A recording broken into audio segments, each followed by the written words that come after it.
সুবোধ সিং, এই গ্যাংস্টার সুবোধ সিং তাকে আজকে আদালতে পেশ করা হবে। ব্যবসায়ী অজয় মণ্ডলকে গুলি আর হুমকি ফোন দেওয়ার অভিযোগ রয়েছে, তার বিরুদ্ধে মামলা রয়েছে। তার বিরুদ্ধে ধৃত সুবোধ সিংকে আদালতে পেশ করা হবে। ব্যারাকপুর আদালতে পেশ সুবোধ সিংকে। আমাদের সঙ্গে রয়েছেন আমাদের প্রতিনিধি বরুণ সেনগুপ্ত, আরো বিস্তারিত জানাচ্ছেন। বরুণ, কি জানা যাচ্ছে এই মামলা সম্পর্কে? কখন আদালতে পেশ করা হচ্ছে? পুলিশের তরফ থেকে কি বলা হচ্ছে?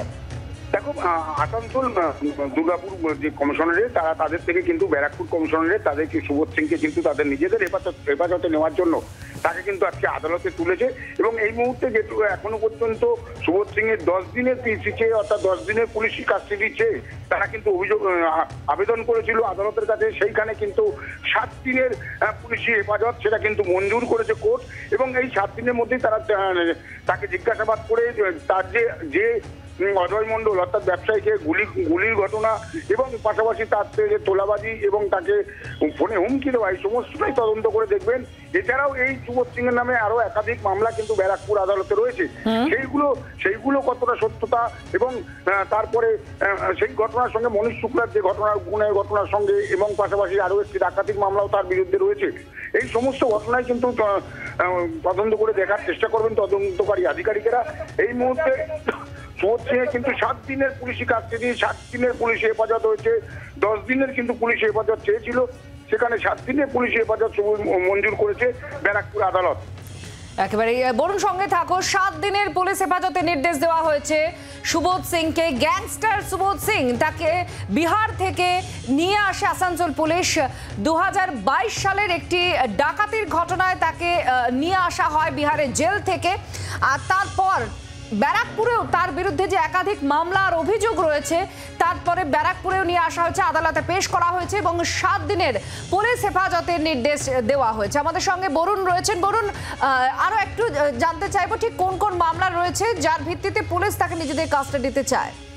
দেখো, আপাতত সুবোধ সিং এর বিরুদ্ধে যে মামলা রয়েছে অজয় মণ্ডলকে হুমকি দেওয়া ফোনে এবং তার গাড়িতে গুলি করা, পাশাপাশি তার থেকে যে টাকা এক্সট্রাকশন অর্থাৎ টাকা তার থেকে চেয়েছিল এবং বারে বারে অজয় মণ্ডল তাকে টাকা দিয়েছিলেন, এমনটাই কিন্তু অজয় মণ্ডলের তরফ থেকে অভিযোগ জানানো হয়েছিল।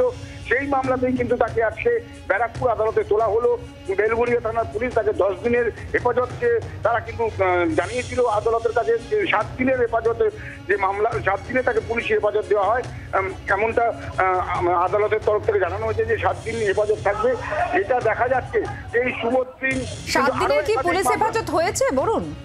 একদম 7 দিনের পুলিশি হেফাজত তাকে দিয়েছে আদালতের তরফ থেকে। 7 দিনের পুলিশি হেফাজত দেওয়া হয়েছে। এই মাত্র সুবোধ সিংকে এখন কিন্তু তাকে পুরো নিরাপত্তার মধ্যে দিয়ে তাকে নিয়ে যাওয়া হচ্ছে বেলঘরিয়া থানায় এবং সেখানে জিজ্ঞাসাবাদ করা হবে। এবং জিজ্ঞাসাবাদ করার পরে তারপরে কিন্তু আর যে সব মামলা রয়েছে সেই সব মামলায় কিন্তু তাকে কি মামলা সেইগুলো দাঁড়ায় সেইখানে কিন্তু তারাও বিচার বিবেচনা করবেন। এখনো পর্যন্ত 7 দিনের পুলিশি হেফাজত এবং 7 দিনের পুলিশি হেফাজতে এই মুহূর্তে সুবোধ সিংকে বার করে নিয়ে যাওয়া হচ্ছে ব্যারাকপুর আদালত থেকে এবং তাকে যে বেলঘরিয়া থানা সেখানে তাকে নিয়ে যাওয়া হবে এবং নিয়ে গিয়ে সেখানে কিন্তু জিজ্ঞাসাবাদ করা হবে। এমনটাই কিন্তু পুলিশ, যেটুকু পুলিশের যেটা অনুমান যে শুধুমাত্র অজয় মণ্ডলের যে গুলির ঘটনা এবং তার থেকে টাকা নেওয়া বা তাকে ফোন করে ভয় দেখানো, এই মামলায় নয়, আরো বিভিন্ন মামলা যেগুলো রয়েছে সুবোধ সিং এর বিরুদ্ধে, সেগুলোতেও কিন্তু জেরা করা যাতে যায় সেই ব্যবস্থা করবে ব্যারাকপুর পুলিশ কমিশনারেট। ধন্যবাদ বরুণ, আমাদের প্রতিনিধির সঙ্গে ছিলেন। এবং আপনারা শুনলেন পুলিশ হেফাজত হয়েছে, 7 দিনের পুলিশ হেফাজতে নির্দেশ ব্যারাকপুর আদালতের। সুবোধ সিং তাকে মূলত আজকে ব্যারাকপুর আদালতে তোলা হয়েছিল। ব্যারাকপুরে বেলঘরিয়ায় ব্যবসায়ী অজয় মণ্ডলের গাড়ি লক্ষ্য করে গুলি চালনার ঘটনা এবং তাকে হুমকি দেওয়ার যে অভিযোগ, তার পরিপ্রেক্ষিতে যে মামলা দায়ের হয়েছিল, সেই মামলায় সুবোধ সিংকে ব্যারাকপুর আদালতে পেশ করা হয় এবং 7 দিনের পুলিশ হেফাজতের নির্দেশ দেওয়া হয়েছে। বিহারের জেলে বন্দী ছিলেন এবং 2022-এর একটি রানীগঞ্জের ডাকাতির ঘটনায় তাকে সিআইডি নিজেদের হেফাজতে নেয়। আর তার সঙ্গে সঙ্গে এই রাজ্যেও যে একাধিক মামলা তার নামে রয়েছে, সেই মামলার পরিপ্রেক্ষিতে বিভিন্ন জায়গায় তদন্ত শুরু হয় এবং আজ যে কারণে তার আদালতে পেশ করা হয়েছিল সেটা হচ্ছে ব্যারাকপুরে অজয় মণ্ডল তার ব্যবসায়ী তার গাড়িতে লক্ষ্য করে গুলি চালনার ঘটনা এবং তাকে হুমকি দেওয়ার অভিযোগ। বাংলার আওয়াজ, বাঙালির আবেগ, জি 24 ঘন্টা।